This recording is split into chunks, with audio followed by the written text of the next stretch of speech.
Olá, quinto ano, boa tarde, tudo bem com vocês? Vamos lá para mais uma aula, hoje é aula de português, tá?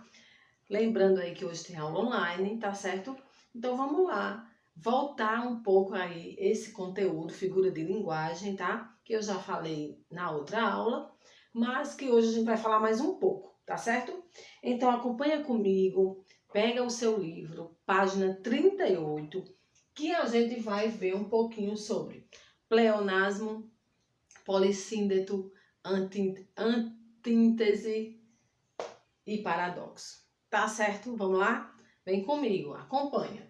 Pleonasmo. O pleonasmo, né, é a primeira figura de linguagem aí da página 38, vem falando que essa figura de linguagem, ela é muito usada para redundância. O que é isso? O autor, a autora, as frases que tem o pleonasmo, é uma frase que existe palavras repetidas, mesmo que não seja a mesma, mas dá o sentido aí de repetição, de redundância. Vamos lá, o que diz aí o livro de vocês? Pleonasmo, figura de linguagem que consiste na redundância, isto é, trata-se de repetição de palavras, tá? Com o mesmo significado. Então, eu coloquei aqui, tá? Um pleonasmo que diz assim: me sorri um sorriso pontual. Quando a gente lê, a gente até acha estranho, né? Me sorri um sorriso pontual. Mas a redundância, a repetição existe aqui em sorrir e sorriso, certo? Então, todas as vezes que a gente vê uma frase assim, com redundância de palavras, tá? Aí no livro de vocês tem um exemplo de chuva, né? Chovia uma triste chuva. Então, é redundante porque não precisava dizer que chovia uma chuva, né?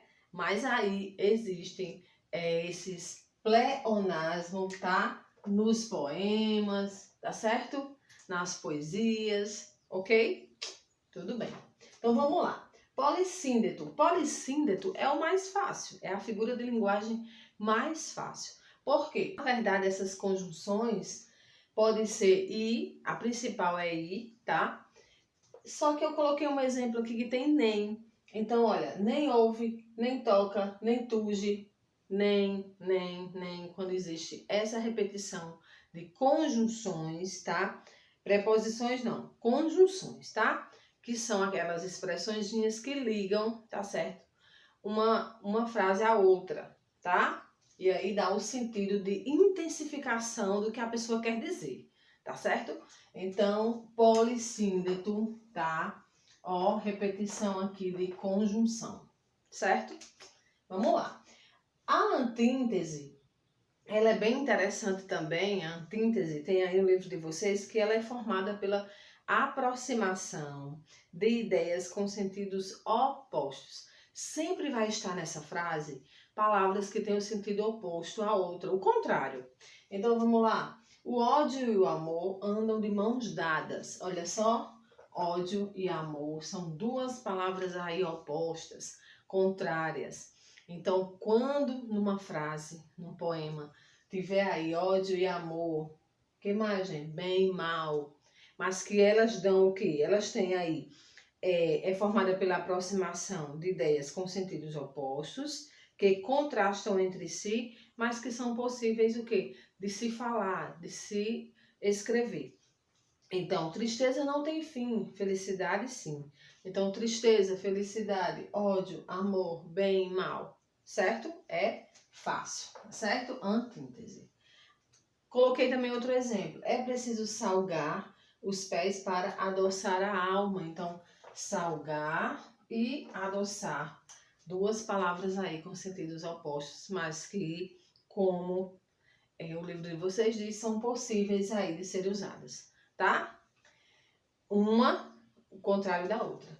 Já o paradoxo, né? O paradoxo, a gente vê muito isso. É um emprego de palavras, estou lendo aí o livro de vocês, que mesmo com sentidos opostos, se juntam no mesmo enunciado, criando um efeito de contradição. Só que aí uma ideia vai excluir a outra, tá? Então, é um sentido aí de contradição e eu vou dar um exemplo bem claro. Vamos lá. Professor é uma profissão paradoxa? É. Por quê? Porque ao mesmo tempo que o professor tem prazer de ensinar, né? O professor que vive no nosso país, no Brasil, não é o quê? Valorizado financeiramente. Então, é um paradoxo, tá certo? Então, vamos lá para mais um. Já estou cheio de me sentir vazio, né? É um paradoxo. Já estou cheio de me sentir vazio. Então, estou cego e vejo. Então, são o que, gente? Palavras que mesmo com sentido aí opostos, elas se juntam, tá? Para que haja o quê? Uma reflexão nesse enunciado, tá certo? Então é isso.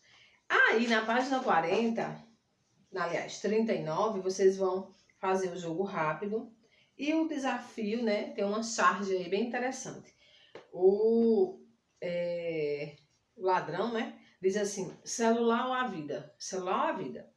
Aí o homem diz, esse sujeito não sabe o que é pleonasmo. Gente, por que que ele falou isso?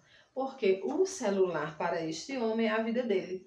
Então vamos lá, voltando.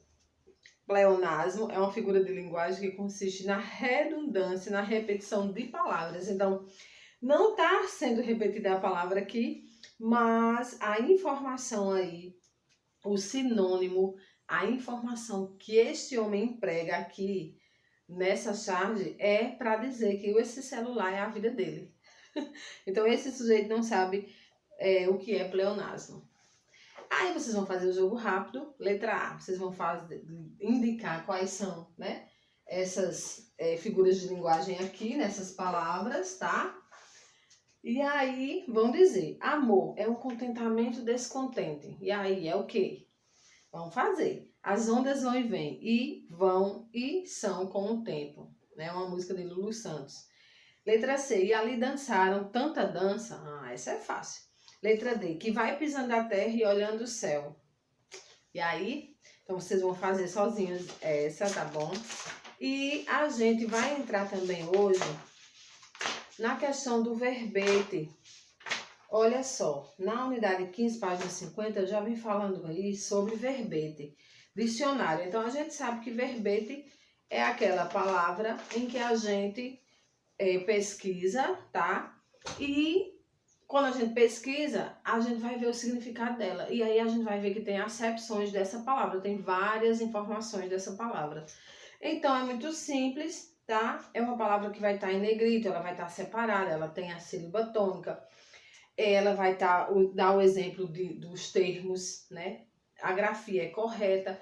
Então, no dicionário a gente vê muito isso, tá bom? E aí, a gente vai passar essas páginas. Na próxima aula, a gente vai ver o momento de ortografia, na página 57, porque ainda temos aí a unidade 16, tá bom? Mas vai dar tudo certo, vai dar tempo e a gente vai estudar tudo isso, tá? Então, a gente se vê na online. Vou colocar aí as atividades que é para vocês fazerem, tá? E até lá. Tchau.